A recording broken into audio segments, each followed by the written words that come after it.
नमस्कार. TV9 मराठीमध्ये आपल्या सगळ्यांचं स्वागत. मी निखिला. नगर परिषद आणि पंचायत समितींच्या निवडणुकांची रणधुमाळी सध्या सुरू आहे आणि सगळ्याच ठिकाणी प्रचार दौरे सुरू आहेत. नेत्यांचे प्रचार दौरे सुरू झालेत.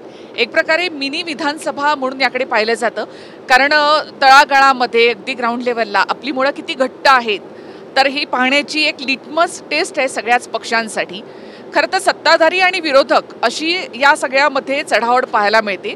मात्र सध्या सत्तेमध्ये 3 पक्ष आहेत. या 3 पक्षांमध्ये सुद्धा तेवढी चढाओढ देखील पाहायला मिळते आणि त्या 3ही पक्षांसाठी देखील ही एक लिटमस टेस्ट आहे आणि त्यामुळे नेत्यांचे प्रचार दौरे हे खूप वाढलेले. आज आपल्यासोबत आहेत उपमुख्यमंत्री एकनाथ शिंदे साहेब. शिंदेजी, खूप खूप स्वागत तुमचं. धन्यवाद. नमस्कार. खरं तर वेळ वाचवण्यासाठी म्हणून प्रवासातच आपण त्यांची ही मुलाखत घेतोय. प्रचार दौरे कसे होतात, वादाचं मोहोळ BJP आणि त्यांचं नेमकं ऑलवेल आहे का, या सगळ्या संदर्भामध्ये आपण त्यांच्याशी मनमोकळ्या गप्पा मारणार आहोत. तर शिंदेजी, मुलाखत म्हटली तरी एक मनमोकळ्या गप्पा म्हणू आपण या सगळ्याला. रोजच्या किती सभा घेता? म्हणजे दररोज तर कमीत कमी 6 सभा असतात. 7-8 सभा शक्य जेवढ्या होतात तेवढ्या करतो. 7 ते 8 सभा म्हणजे मला तर ही विधानसभेची आठवण यायला लागली. त्याच्यामध्ये रॅली असतात, प्रचार रॅली. त्याच्यात लोकांच्या अगदी जवळ जाता येतं आणि एकंदरीत जो काही लोकांमध्ये प्रतिसाद आणि उत्साह आपण पाहतोय, कारण ही लोकल बॉडी इलेक्शन आहे, स्थानिक स्वराज्य संस्थांची निवडणूक. विधानसभा आणि लोकसभा या मोठ्या निवडणुका असतात, पण ह्या स्थानिक पातळीवरच्या निवडणुका कार्यकर्त्यांच्या निवडणुका असतात आणि त्याच्यामुळे कार्यकर्त्यांचा उत्साह खूप आहे, मोठा आहे. कारण कार्यकर्ता हा डे टू डे खालचा स्थानिक स्वराज्य संस्थेचा लोकांशी कनेक्ट असतो, त्यामुळे लोकांचा याच्यामध्ये उत्साह असतो. कारण ही निवडणूक जी आहे कार्यकर्त्यांच्या कामावर लढवतात आणि त्यामुळे या निवडणुकीमध्ये मी पाहिलं की कार्यकर्त्यांचा प्रतिसाद, उमेदवारांमध्ये उत्साह आणि मतदारांमध्ये देखील चांगला उत्साह आहे. ग्राउंड लेवलला नेमका कसा प्रतिसाद आहे, म्हणजे शिवसेनेचा परफॉर्मन्स या निवडणुकीमध्ये नेमका कसा राहील? कारण विधानसभेला आपण पाहिलं बंपर लॉटरी लागली आहे. आता या निवडणुकांमध्ये शिवसेना तुम्हाला कुठे वाटते? या निवडणुकीमध्ये पण बघा, मी सांगतो, काही ठिकाणी आम्ही युती म्हणून लढतोय, महायुती म्हणून लढतोय. काही ठिकाणी स्थानिक पातळीवर स्थानिक समीकरणं तिथे वेगवेगळे असतात, मग त्या ठिकाणी आम्ही मैत्रीपूर्ण लढतोय. पण एकंदरीत जे काही लोकांमधलं या सर्व निवडणुकीला घेऊन जे काही रिस्पॉन्स आहे तो चांगला आहे. विशेष करून सभेला लाडक्या बहिणींचं प्रमाण मोठं असतं, त्याही या निवडणुकीमध्ये खूप ॲक्टिव्ह आहेत. आणि जर शिवसेना आणि महायुतीचा विचार केला तर एकत्र लढतो आम्ही, काही ठिकाणी वेगवेगळे लढतो, तरीसुद्धा परफॉर्मन्स जो आहे आणि जो एंड रिझल्ट जो आहे तो महायुतीचाच असणार आहे, पॉझिटिव्ह. या निवडणुकांमध्ये शिवसेना कोणत्या क्रमांकाचा पक्ष राहील? नाही, आता इथं क्रमांक आताच लावता येणार नाहीत, कारण पण एवढंच सांगेन मी की नंबर 1ला महायुतीच असेल आणि खूप मोठं पर्सेंटेज एका बाजूला असेल, अगदी 60-70%. थोडं स्पष्ट विचारते. नंबर 1चा पक्ष भाजपच राहील असं भाजपचे नेते म्हणतात. दुसऱ्या क्रमांकाचा पक्ष शिवसेना? नाही, यामध्ये आता जर जनरली बघायला गेलं तर झालेल्या विधानसभेच्या निवडणुकांमध्ये भारतीय जनता पक्षाचे सगळ्यात जास्त आमदार आले, त्यामुळे साहजिक आहे की आमदार आपापल्या विधानसभेतले हे नगरपालिका, नगरपंचायती ज्या आहेत, स्थानिक स्वराज्य संस्था, यासाठी मेहनत करत असतो.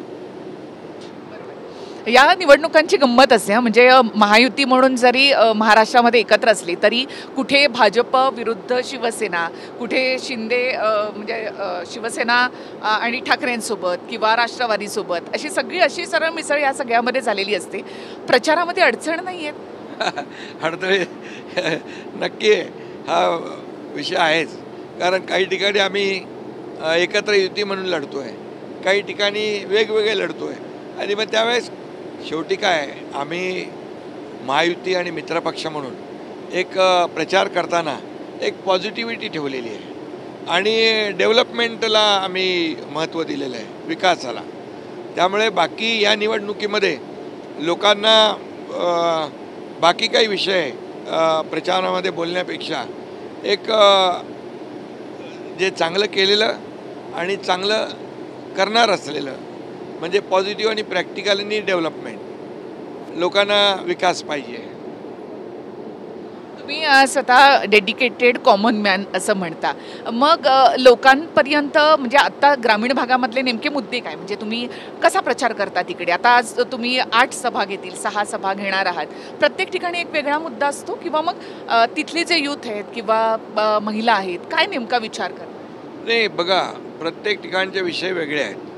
स्थानिक मुद्दे, विषय, स्थानिक प्रश्न त्याला ॲड्रेस केलं पाहिजे. आणि जे काही धोरणात्मक निर्णय जे घ्यायचे असतात, घेतलेले असतात, या बाबतीमध्ये काही जेव्हा मी मुख्यमंत्री होतो त्यावेळेस देखील अनेक निर्णय आपण घेतले. विकासाचे प्रकल्प देखील मार्गी लावले, त्याला देखील गती दिली.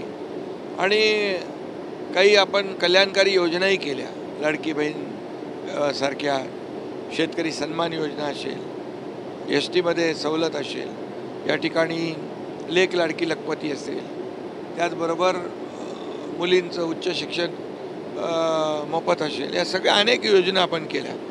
शेतकऱ्यांसाठी केल्या, तरुणांसाठी केल्या. या योजना केलेल्या या योजनांचा पण देखील प्रतिबिंब जे आहे या निवडणुकीमध्ये उमटल्याशिवाय राहणार नाही. कारण डेव्हलपमेंट आम्ही कुणावर टीकाटिप्पणी करण्यापेक्षा ह्या छोट्या निवडणुका आहेत. लोकांना काय पाहिजे, लोकांना तिथले रस्ते पाहिजेत, लोकांना पिण्याचं पाणी पाहिजे, दिवाबत्ती पाहिजे, आणि या सगळ्या सुविधा ज्या आहेत ह्या देण्याचं काम आणि व्हाव्यात अशा प्रकारचं मगाशी आपण म्हणालात की, तर तशा प्रकारचा प्रचारामध्ये देखील आम्ही तोच फोकस ठेवलेला आहे. संपूर्ण महाराष्ट्र तुम्ही फिरता, असा एक वेगळा काही अनुभव आहे? म्हणजे तुम्ही स्वतः उपमुख्यमंत्री आहात, लोक येतात, तुम्हाला भेटतात, आपलेपणाने भेटतात, पण म्हणजे लोक साध्या साध्या गोष्टी सांगतात, आमच्याकडे रस्ता नाही, आमच्याकडे शौचालय नाही, अशा छोट्या छोट्या गोष्टीसुद्धा तुमच्याकडे घेऊन येतात. कसं वाटतं त्यावेळी? खरं म्हणजे लोकांना मी एक त्यांच्यातला वाटतो. म्हणजे डेडिकेटेड टू कॉमन मॅन म्हणतात लोक, आणि खरं आहे ते. शेवटी सर्वसामान्य माणूस हा कॉमन मॅन हा आपला केंद्रबिंदू आहे. आणि त्यामुळे त्यांना वाटतं एक आपुलकी, एक विश्वास की बाबा एकनाथ शिंदेंना सांगितलं तर आमचं काम होईल. आणि त्या विश्वासाने ते मला काम सांगतात, आणि जी होणारी कामं मी लगेच करतो. बघा, सगळीच कामं तात्काळ करता येत नाही, पण जी होण्यासारखी आहेत ती ताबडतोब ऑन द स्पॉट डिसिजन घेण्याचं माझी कार्यपद्धती आहे, आणि ती लोकांना माहीत आहे. आणि त्यामुळे लोक माझ्याकडे असे छोटे छोटे प्रश्न पण घेऊन येतात, विकासाचेही घेऊन येतात, आणि काही धोरणात्मक देखील विषय जे असतात ते घेऊन येतात. विश्वासाचा भाग महत्त्वाचा आहे. कारण आपण शेवटी प्रयत्न केला पाहिजे. 100% सगळे प्रश्न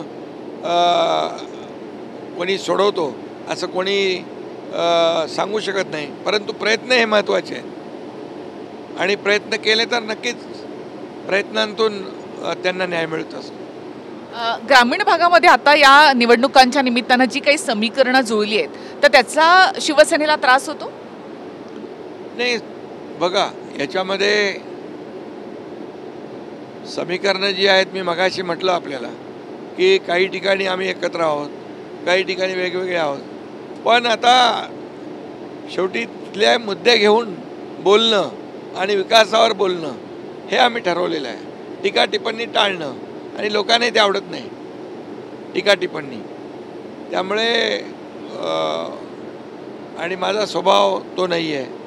आता आपल्याला माहीत आहे की माझ्यावर टीका टिप्पणी लोक करतात, आरोप प्रत्यारोप करतात, मुख्यमंत्री असतानाही आताही.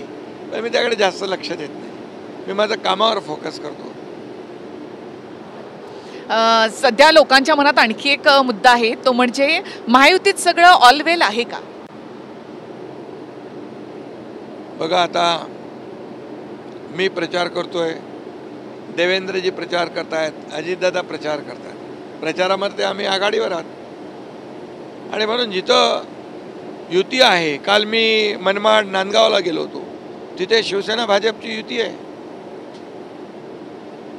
काही ठिकाणी अजित पवारांनी आमची युती आहे, काही ठिकाणी युती नाही आहे. मग स्थानिक मुद्दे काय आहेत, आणि स्थानिक मुद्दे आणि स्थानिक प्रश्न आणि तिथला विकास हा लोकांना पाहिजे. आणि म्हणून तशी काय अडचण आम्हाला येत नाही. आणि सगळ्यांनी आम्ही ठरवलं आहे की मैत्रीपूर्ण लढतीमध्ये काही टीका टिप्पणी न करता पॉझिटिव्ह, प्रॅक्टिकल आणि विकासात्मक आपण प्रचार करायचा.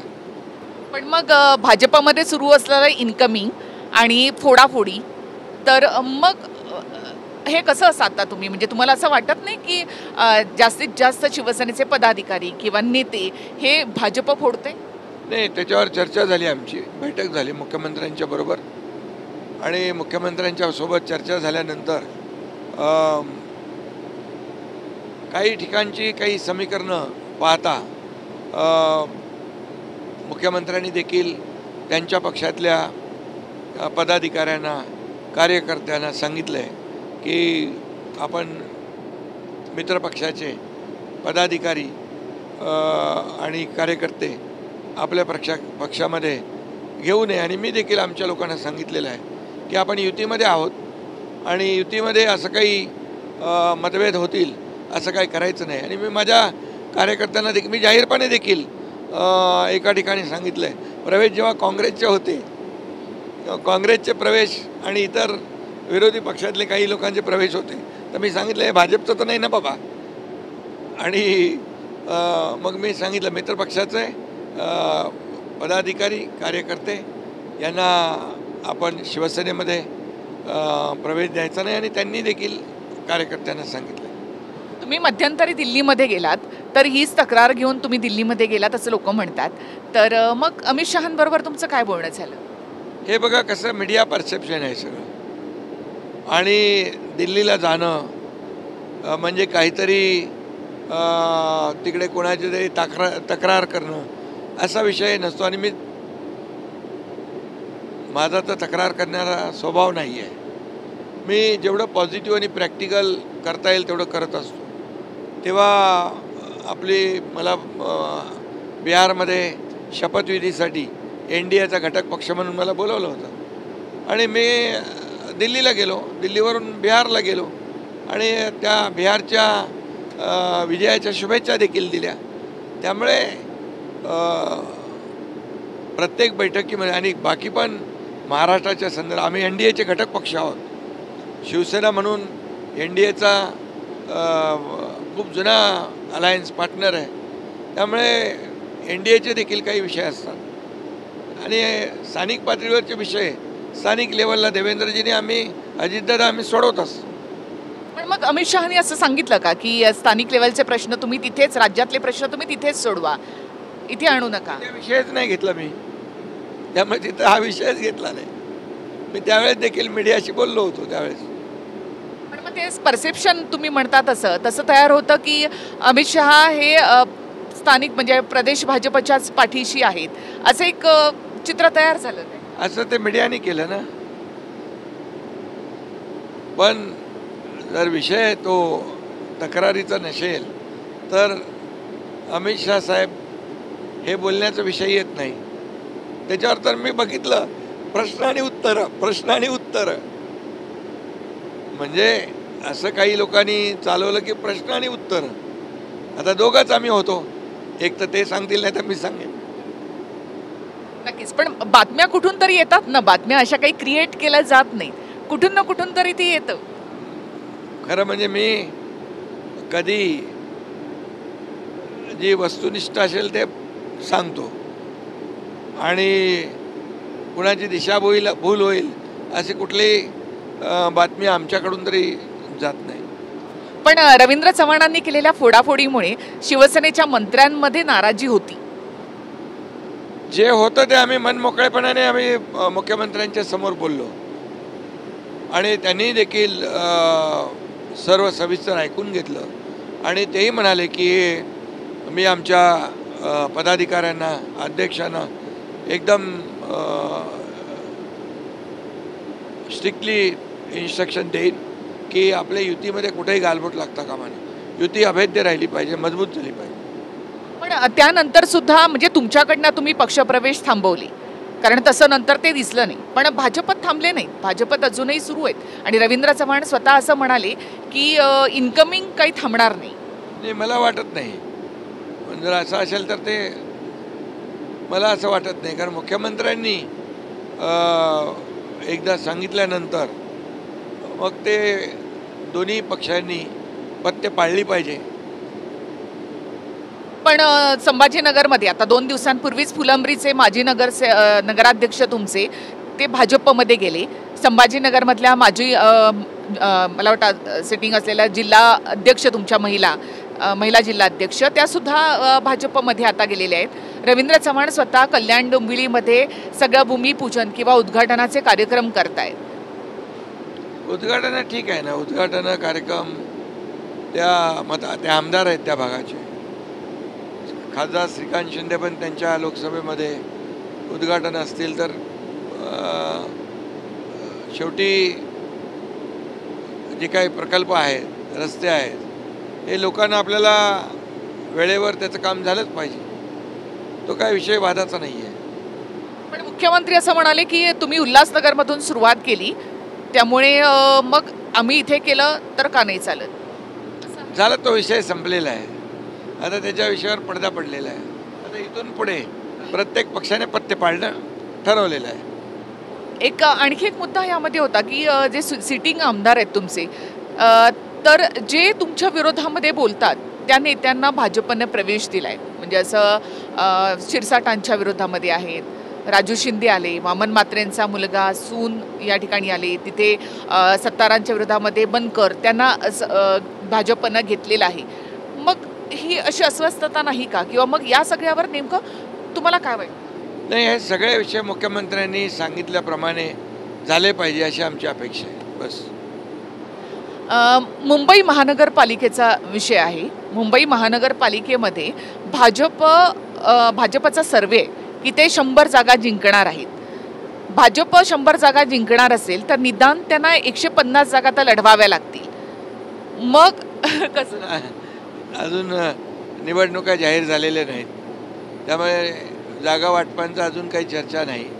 निवडणुका जाहीर झाल्यानंतर मुंबई महापालिकेमध्ये आम्ही महायुती म्हणून लढणार आहोत आणि मला वाटत नाही तिथे सीट शेअरिंगमध्ये काही अडचण येईल. पण महायुती म्हणून लढायची तुमची तयारी आहे, ठाण्यामध्ये सुद्धा आहे, पण भाजपची आहे का? बघा, आता शेवटी निर्णय घेणारे खालचे कार्यकर्ते नसतात. मुख्यमंत्री देखील पॉझिटिव्ह आहेत महायुतीसाठी. पण मग भाजपच्या 100च्या सर्वेचं काय? आता तो सर्वे, आता तो ठीक आहे, प्रत्येक पक्षाचा सर्वे असतो, पण निवडणुका जाहीर झाल्यानंतर खऱ्या अर्थाने त्याला जागा वाटप सगळ्या गोष्टी ज्या आहेत त्याच्यावर चर्चा होईल. चर्चेमधूनच सगळं पुढे निर्णय होतील. मध्यंतरी आम्ही असं चालवलं होतं की हम दोनों है अलग अलग, हम दोनों है जुदा जुदा, तर असं काही होतं? आता आम्ही काल एकत्र होतो, परवा एका कार्यक्रमात एकत्र होतो. आता निवडणुकांमध्ये प्रचारामध्ये वेगवेगळ्या ठिकाणी आपण प्रचार करतोय.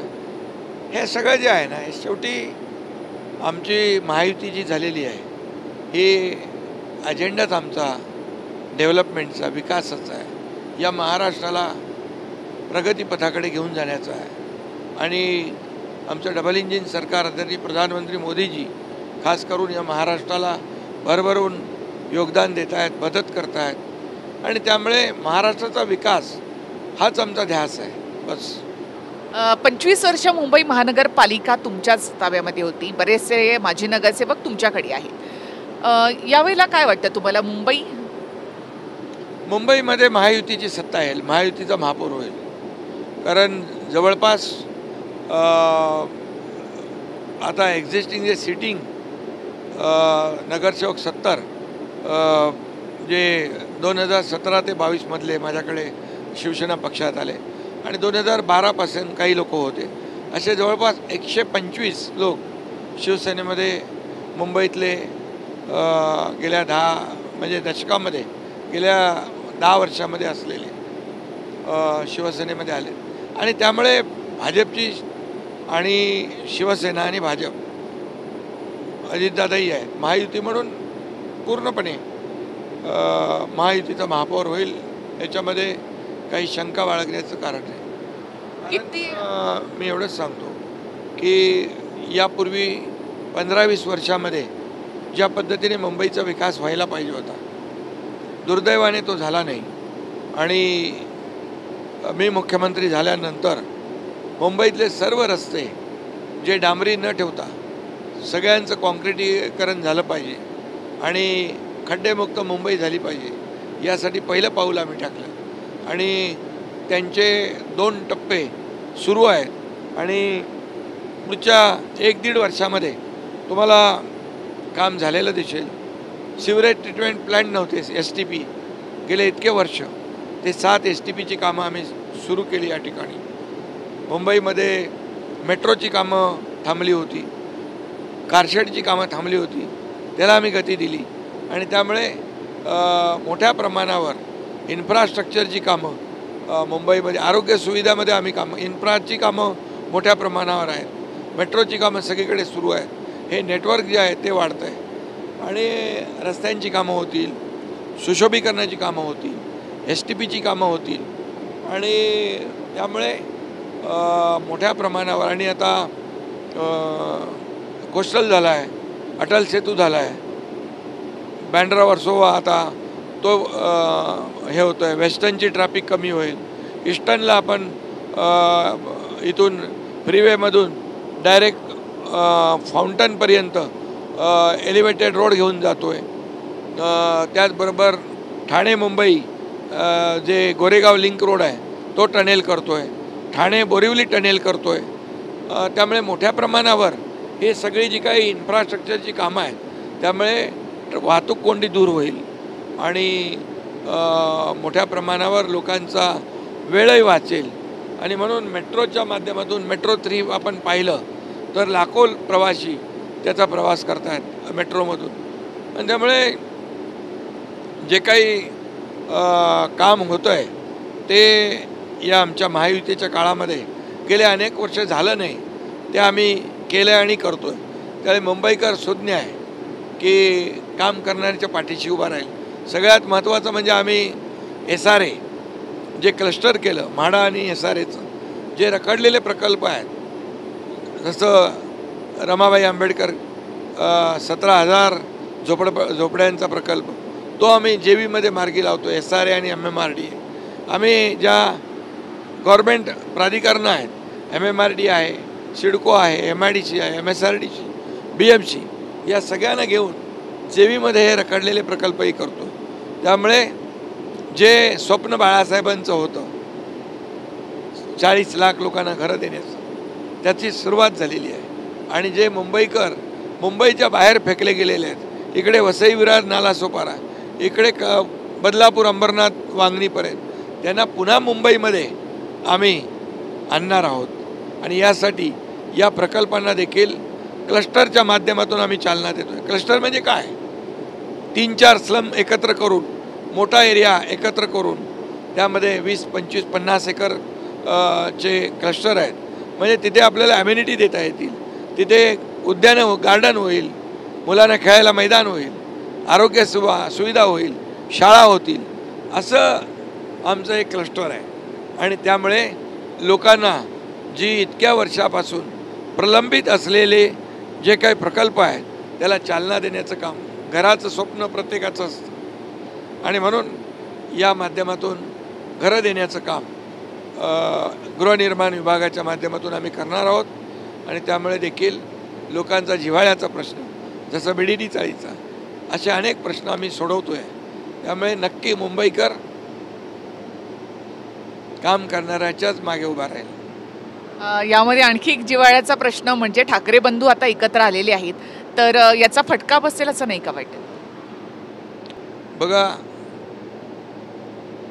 लोकांना विकास पाहिजे. लोकांना कोण कोणाबरोबर युती करतोय याच्यामध्ये स्वारस्य कमी असतं, पण कोण डेव्हलपमेंटची कामं करतोय, कोण मुंबईला पुढे नेतोय, कोण मुंबईची प्रगती करतोय, मुंबईकरांना कोण सोयीसुविधा देतोय, हे लोक पाहतात. आणि आमचा अजेंडा डेव्हलपमेंट आहे. डेव्हलपमेंट आणि मुंबईकरांच्या जीवनामध्ये एक सोयीसुविधा युक्त प्रकल्प आणि विकास करणं. पण असं म्हणतात की तुमच्या विरोधामध्ये मनसेचे उमेदवार जास्त असणार आहेत. म्हणजे ठाकरे बंधू जर एकत्र आले तर एकत्रितपणे त्यांची युती आणि तुमच्या विरोधात सगळ्यात जास्त उमेदवार ते देणार, मराठी मतं विभागली जातील असं नाही का वाटत? निवडणुकीमध्ये बघा, लढायला उतरलो की समोर कोण आहे हे पाहण्यापेक्षा आपण जिंकणार कसे, कशाच्या जोरावर, कामाच्या जोरावर, विकासाच्या जोरावर. त्यामुळे त्याची आम्हाला चिंता नाही.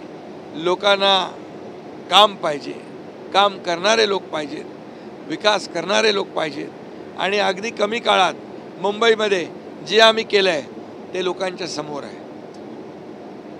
महालक्ष्मी रेस्कोर्ससारखी 125 एकर जागा शासनाने घेतली, हा ऐतिहासिक निर्णय आहे.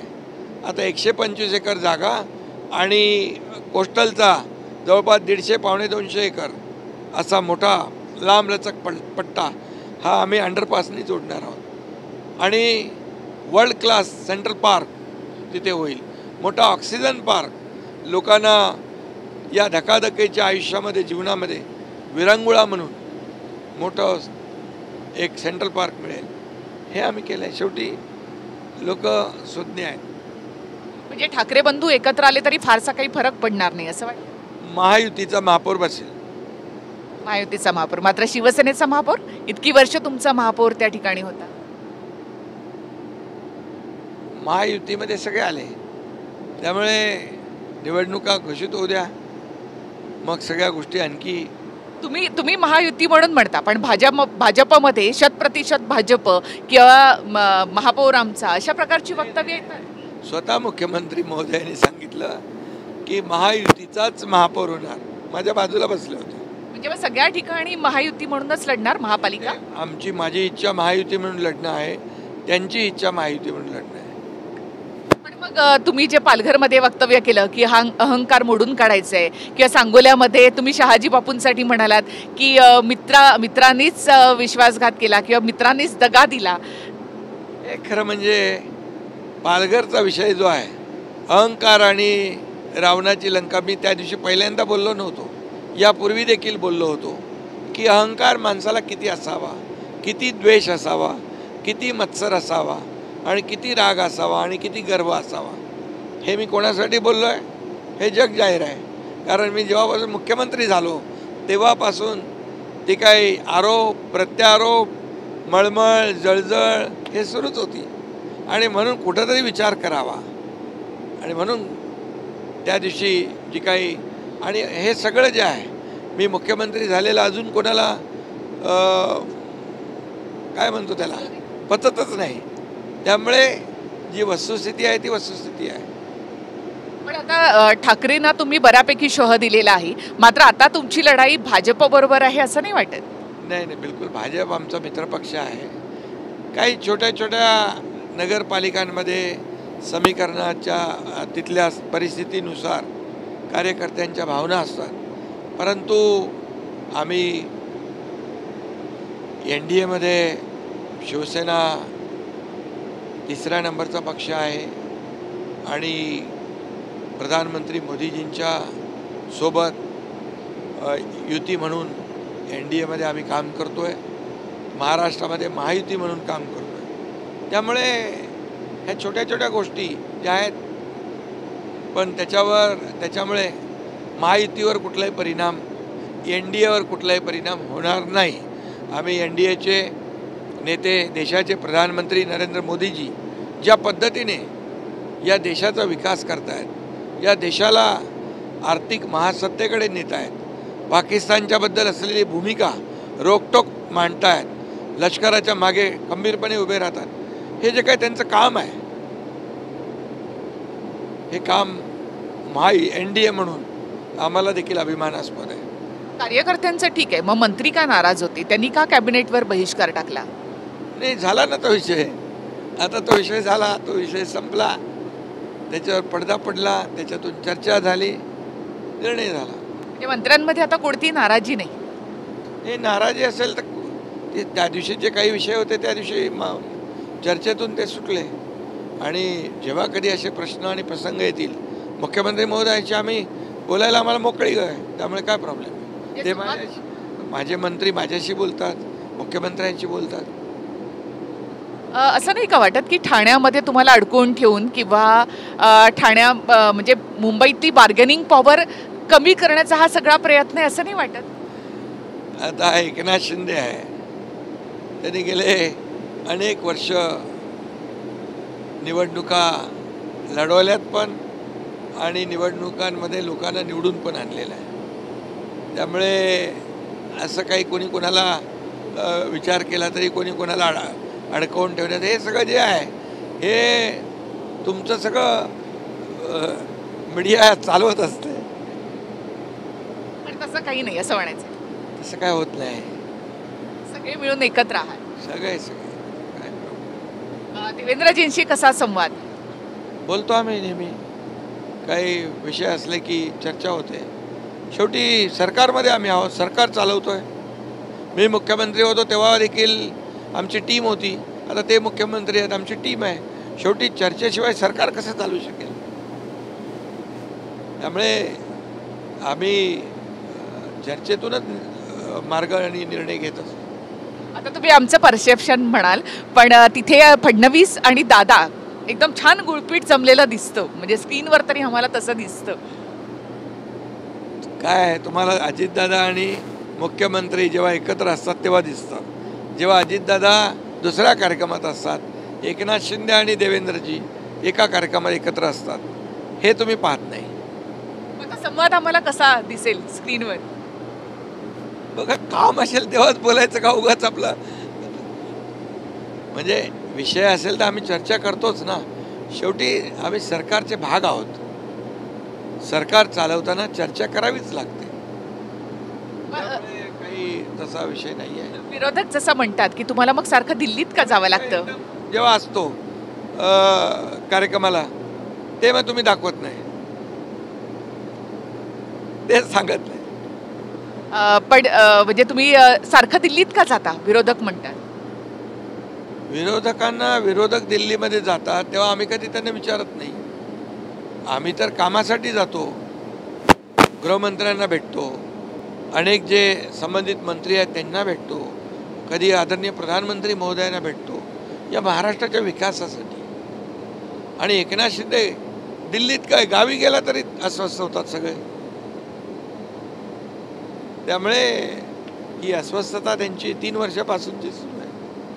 त्यामुळे मी त्याच्याकडे लक्ष देत नाही, मी आमच्या कामाकडे फोकस करतो. कोण काय म्हणतोय, कोण काय बोलतोय, यापेक्षा कामाला मी महत्त्व देतो आणि मी माझं काम करत राहतो.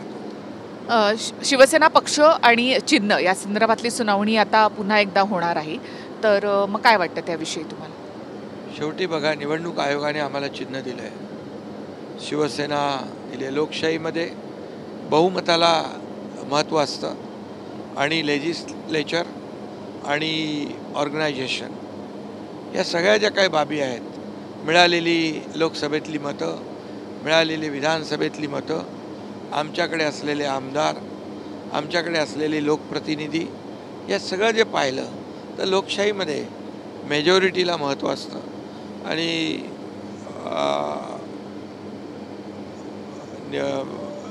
सुप्रीम कोर्टामध्ये हा विषय असल्यामुळे त्याच्यावर जास्त भाष्य करणं मला उचित वाटत नाही.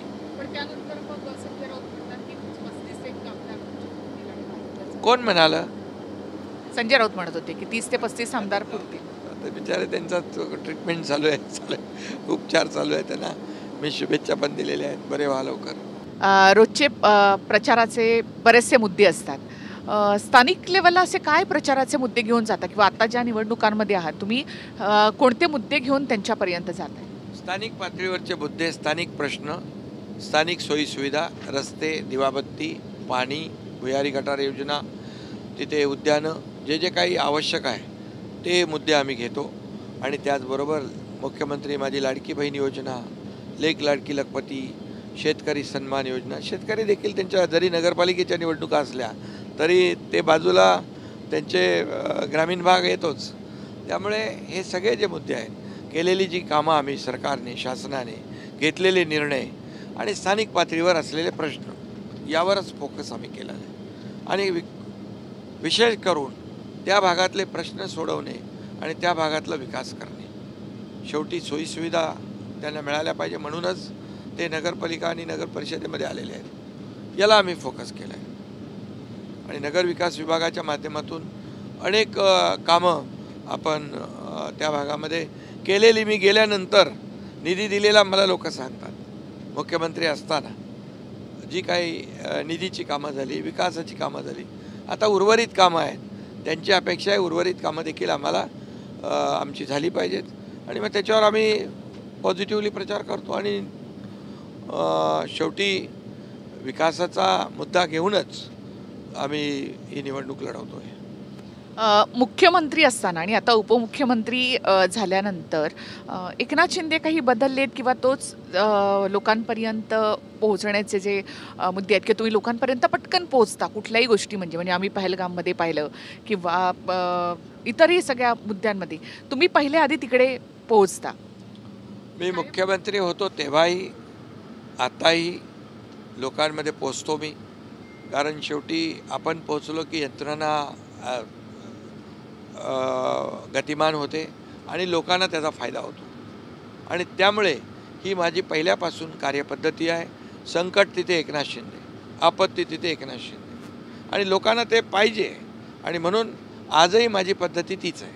आणि त्यामुळे लोकांना हा एकनाथ शिंदे आपला वाटतो, म्हणून ते सगळे लोक जवळ येत असतात, भेटत असतात, बोलत असतात. प्रचंड मेहनत ही तुमची सगळ्यात जमेची बाजू आहे. तो माझा USP आहे.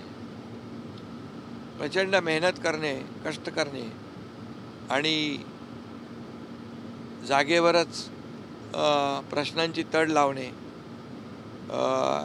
ही माझी कामाची पद्धत आहे आणि ती लोकांना आवडते. त्यामुळे ते माझ्या जवळ येतात. कारण माझ्याकडे तात्काळ ॲक्सेस आहे, ॲप्रोच होतो, लोक भेटतात मला. हीच पॉझिटिव्ह गोष्ट आहे की तुम्ही लोकांपर्यंत पटकन पोहोचता आणि त्याच्यामुळे तुम्ही एक वेगळी इमेज तुमची तिथे तयार केली. मी लोकांमधला माणूस आहे, लोकांमधला कार्यकर्ता आहे, जमिनीवरचा कार्यकर्ता आहे. मी मुख्यमंत्री होतो तेव्हाही कार्यकर्ता म्हणून काम केलं, उपमुख्यमंत्री आहे तेव्हाही कार्यकर्ता म्हणून काम करतो. आणि आमचा शिवसेना पक्षच कार्यकर्त्यांचा सन्मान वाढवणारा आणि कार्यकर्त्यांचा पक्ष आहे. त्यामुळे कार्यकर्ते माझ्या अगदी आपुलकीने जवळ असतात, जवळ येतात, प्रश्न मांडतात. त्यामुळे खूप चांगला परफॉर्म या सगळ्या निवडणुकांमध्ये शिवसेना करणार. बिलकुल चांगला यश मिळेल. खूप खूप शुभेच्छा तुम्हाला यासाठी आणि खूप खूप धन्यवाद तुम्ही आमच्याशी बोललात त्याबद्दल. तर एवढ्या सगळ्या सभा आणि एवढा सगळा प्रवास करत असताना सुद्धा म्हणजे एकेका दिवशी 6-7 सभा प्रत्येक भाग तुम्ही पिंजून काढता महाराष्ट्रातला आणि या सगळ्या व्यस्त वेळेमधून तुम्ही वेळ काढलात आणि आम्हाला मुलाखत दिली. नाही म्हणून आता ह्याच्यात वेळ काढलाय. नक्कीच खूप खूप धन्यवाद आणि शुभेच्छा तुम्हाला.